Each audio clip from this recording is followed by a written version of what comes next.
Hey, what's up everyone? Welcome back to a brand new video here on this Identity Coach Tim's YouTube channel.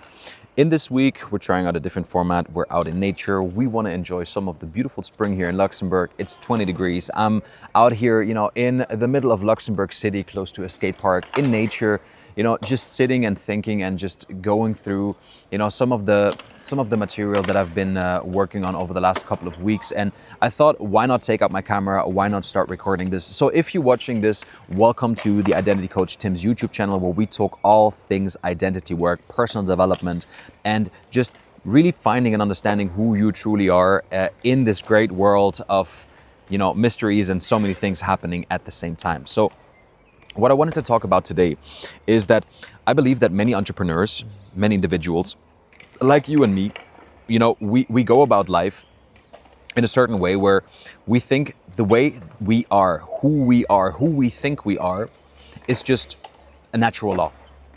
We are who we are because we've always been this way and there's no way for us to change it. But what is very interesting to see is that your brain, or basically the apparatus that is creating your entire reality around you, what you see, what you hear, what you smell, what you taste, what you can touch, everything around you that you're witnessing consciously is actually being produced within an organ that has never seen light itself. Your brain, as we've already uncovered in some of the episodes earlier, is such a powerful supercomputer, right? It is basically making everything happen.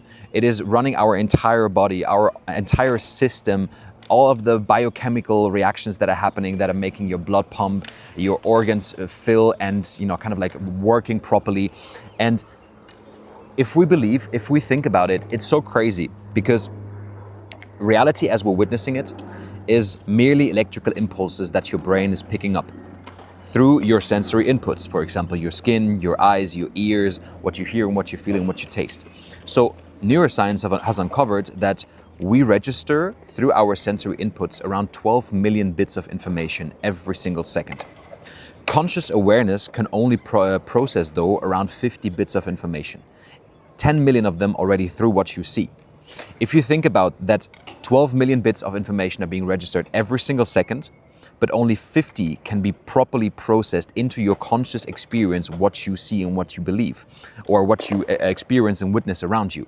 The crazy thing here is that your brain, as it has such a huge gap in between what is happening and what it can process, it somehow needs to rely upon certain processes of prediction.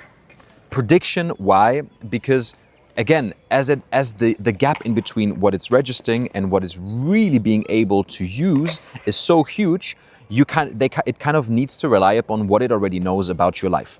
It takes what you believe about yourself, the thoughts that you've been having in the past, the actions that you've been taking in the past, the behaviors that you've worked out in the past. And what does it do? It takes them and predicts what is the most possible outcome for you in the future. So your present is right now a constant prediction of your past. This is why we say 95% of all of our thoughts are repetitive. Of those 95%, around 85% are negative thoughts. The same old thoughts that you have been having all of your life. So here's the crazy thing.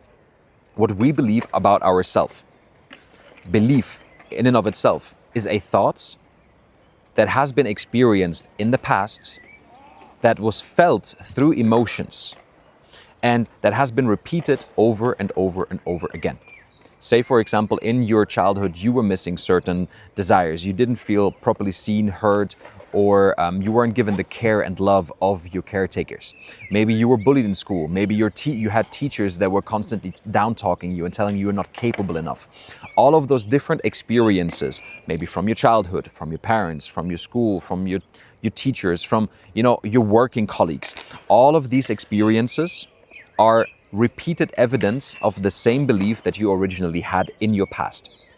So now the crazy thing about this is that your brain basically works as a filter. As it's trying to constantly predict the future in your present moment, it has a certain filter through what it sees the world. So if your belief, what you think about yourself, I am not good enough, I am not confident enough, I am not worthy of love, this filter that your brain uses to predict the future is what is causing you to recreate the same reality over and over and over again.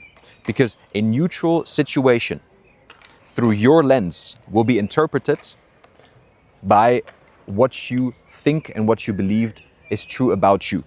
So if, for example, you had moments in your life where you were given the impression that you were not good enough. You were maybe not given the love and affection by your parents. Maybe you were physically abused, or maybe you had some kind of really physical abuse in your household. That gave you the impression that, okay, love is tough, and it's not possible for me to be loved properly.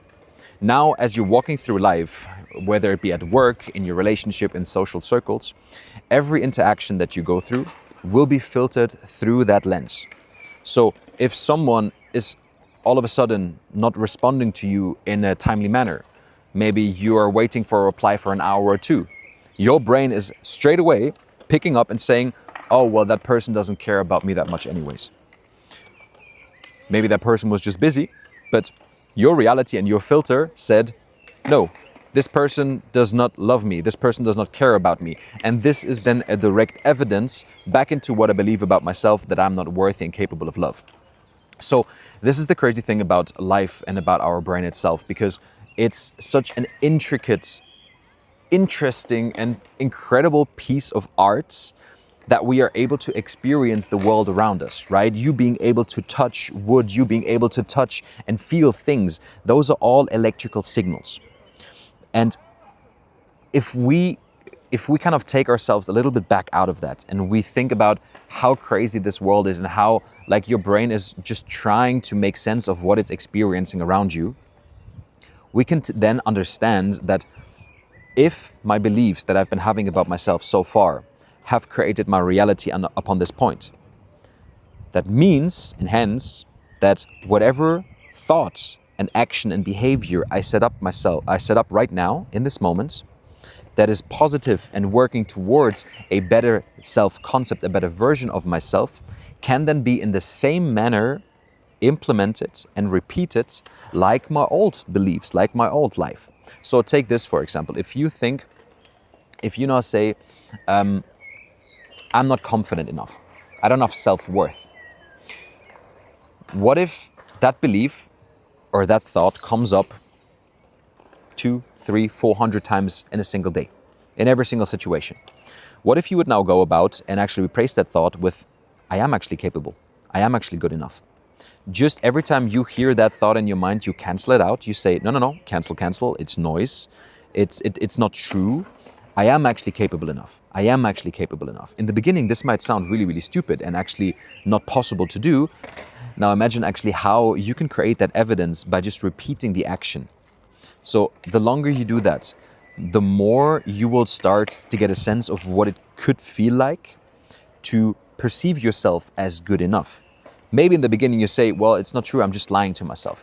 Yeah, but maybe if lying brought you to this current belief about yourself, then lying into the future would actually create this new version of you that might see yourself in a better light.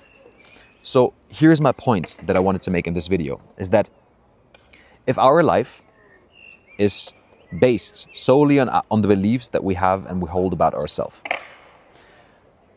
the way we created those beliefs, we have the power within us to break those beliefs, rewrite them and reprogram our minds to hold new, healthier and better thoughts.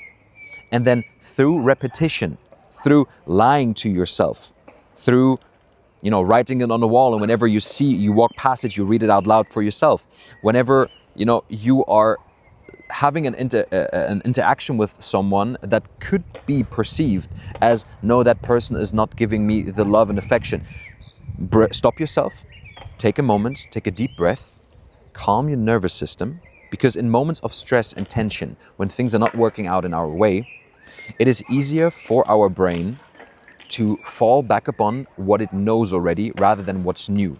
So our nervous system always chooses the familiar pain in comparison to the unfamiliar happiness. So in that moment, calm yourself, stop yourself, take a deep breath and say, maybe that person is busy right now. Maybe he will get back to me in a timely manner.